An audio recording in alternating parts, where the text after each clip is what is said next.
ना एक आदमी था, भगवान को मानता था, उसके गांव में फ्लड आ गया, सब बहने लगा, तो सब बहा, तो एक नाव आई उसको बचाने के लिए, बोले भैया आजा नाव में बैठ जा। तो बोला नहीं, मुझे भगवान बचाने आए तो ही जाऊंगा, नहीं तो मर जाऊंगा मैं, तो भगवान ही बचाएंगे। फिर हेलीकॉप्टर वाले आए, चार्टर्ड वाले, उन्होंने आर्मी वालों ने बोले आजा ऊपर, ना भगवान आएंगे जब भी बचूंगा। फिर कोई और आदमी जा रहा था, उसने कहा हाथ देते हुए भैया आजा, बोले ना भगवान आए तभी बचूंगा, डूब गया। भगवान के पास गया तो शिकायत करने लगा, प्रभु हमको तो आप पे बड़ा भरोसा करते थे, आप हम बचाए ही नहीं, आप आए ही नहीं बचाने के लिए। भगवान बोले बाबरे, वो नाव वाला, वो हेलीकॉप्टर वाला, वो क्या तेरे बाप ने भेजा था? ना भगवान आएंगे जब भी बचा। अरे कोई मुरली लेके थोड़ी आऊंगा, तुझको क्या पता वो नाव वाला मैं ही हूं, तुझको क्या पता वो हवाई जहाज में मैं ही चला के लाया हूं किसको बचाना, पर तुझे तो ऐसा वाला चाहिए कि ऐसा आए, मुकुट पहन के, पीताम्बर पहन के। मेरे अनेक रूप हैं, मैं किसी भी रूप में आ सकता हूं, तू पहचान। हम पहचानने में गलती कर देते हैं। कितने जीवन की ऐसी घटना होती है ना, जब ऐसे लगा गए, फिसल गए, अब नहीं बचना कुछ भी, और उस समय उस फिसलते हुए को ठाकुर जी, इसी को तो समर्पण कहते। समर्पण मतलब अब सौंप दिया इस जीवन का सब भार तुम्हारे हाथों में है, जीत तुम्हारे हाथों में। हारेंगे भी ना तो उस हार में भी बड़ा मजा है। अर्जुन ने जब कृष्ण को चुना ना, और दुर्योधन ने अक्षौणी सेना चुनी, तो भगवान ने परीक्षा ली, बोले अर्जुन तू हार गया तो रथ चलाने वाले का क्या करेगा तू? अर्जुन ने कहा प्रभु आप मेरा रथ चला रहे हो, उसके बाद मैं हार भी गया ना तो समझो जीत गया, क्योंकि इस हार में भी जीत है जिसमें तुम साथ हो। जो बनाओगे बन जाएंगे, जैसे रख लोगे रह जाएंगे। भक्ति मतलब क्या? जो बनाओगे बन जाएंगे, जैसे रखोगे रह जाएंगे। चाहे नियरे रखो चाहे न्यारे रखो, चाहे पास रखो चाहे दूर रखो, चाहे नियरे रखो चाहे न्यारे रखो, हम तो तेरे ही कहलाएंगे, हम तेरे ही कहलाएंगे, चाहे सुख में रहें चाहे दुख में रहें। क्या कमाल की पंक्ति है, चाहे सुख में रहें चाहे दुख में रहें, हे नाथ हम तो तेरे ही गुण गाएंगे। कहीं तू सोचे कि दुख दे दूंगा तो मेरे गुण गाना छोड़ देगा, नहीं, हम डबल गाएंगे। चाहे सुख में रहे चाहे दुख में रहे, हम तो तेरे ही गुण गाएंगे। कुछ इशारा न दो कुछ सहारा न दो, कुछ इशारा न दो कुछ सहारा न दो, कैसे उलझन को सुलझाएंगे, पर हम करेंगे वही तुमको भाए जो ही, हम करेंगे वही तुमको भाए जो ही, तभी तो हम तेरे मन को भा पाएंगे।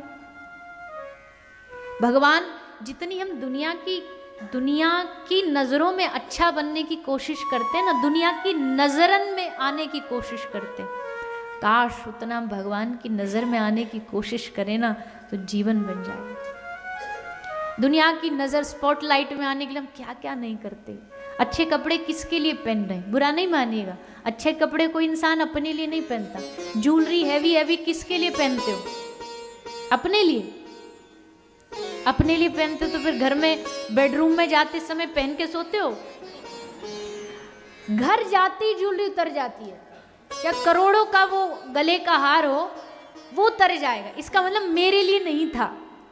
मेरे लिए होता तो उसको पहन के सोते। वो था कि जब पार्टी में जाए और सामने वाला कोई वाओ व्हाट अ नेकलेस, उसके लिए था। अच्छे कपड़े अपने लिए नहीं। घर में आदमी सबसे ज्यादा लूज बेकार कंफर्टेबल कपड़े पहनता है, और जैसे ही बाहर जाएगा टाई लग जाएगी, बेल्ट लग जाएगी। चाहते हम दुनिया की नजर हम पे पड़े। अच्छी गाड़ी किसके लिए चाहिए? जैसे वो हुर्र हुर्र जैसे निकले तो सब देखे, हाँ क्या बात है, क्या गाड़ी है, क्या बाइक है, दुनिया की नज़र में आने के लिए। 2 लोग आगे 2 लोग पीछे, 4 इधर 4 इधर, सिक्योरिटी चाहिए। यहाँ तो फिर भी चाहे कोई कितना बड़ा थोड़ा कम रहता, भारत में तो कोई सरपंच भी बन जाए ना तो 4 गनमैन इधर 4 गनमैन इधर, भाई तेरी जान को कौन सा खतरा है। हम अच्छा चलो औरों को छोड़ दो, हम तो अपनी वाली बात कहे, हम कथावाचक, हम भगवान की कथा गाने वाले, हमको कौन सा जान का खतरा कि इधर गनमैन चाहिए उधर गनमैन चाहिए। संतों के साथ भी चाहिए, वो किसी लिए कि जब एंट्री करे तो सब देखे, हटो हटो हटो हटो, ये पधार रहे हैं तो सबका ध्यान उधर जाए। ये सब किस लिए? लोगों की नज़र में आने के लिए। काश इतनी कोशिश हम भगवान की नज़र में आने को कर लेते। ऐसा क्या कर्म करूं जो मेरे ठाकुर जी देख कर के आहा मैंने इसको इंसान बना के कोई गलती नहीं करी। ऐसी कौन सी सेवा करूं हम जो, आप यकीन मानना, अब कोई दिल फाड़ के तो ऐसे दिखा नहीं सकते, वो तो हनुमान जी कर सकते हैं, पर हम जब कोई गौ माता की सेवा करते हैं ना, या हाथ, वैसे तो बहुत कम ही टाइम मिलता है वहाँ जो सेवक है वही करते हैं, पर 1-2 दिन का भी समय मिलता है। हमने रहना भी वहाँ इसलिए रखा है, गांव हमारा दूर है पर हम रहना अब वहीं बना लिया कि 2-3 दिन मिलते हैं मुश्किल से कथा के बीच, तो क्यों ना इनके बीच, गौ माता के बीच रहा जाए।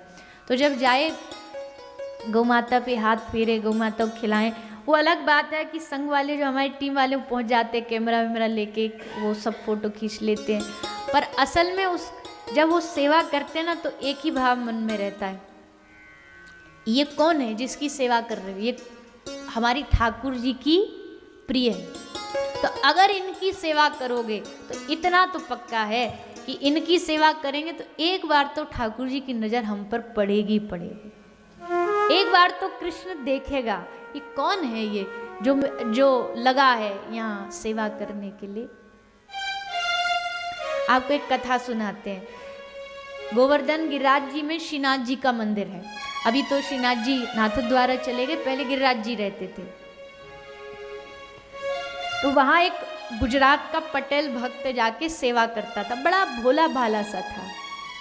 श्रीनाथ जी के मंदिर में सेवा करने गया, सब पुजारियों ने सोचा ये कुछ काम धाम का तो है नहीं, तो मंदिर की जो गौशाला थी उसके लिए, सेवा के लिए उसको ड्यूटी दे दी। गौशाला में गोबर उठा, मिट्टी साफ वाफ कर, सफाई कर, उसको सेवा दे दी गई।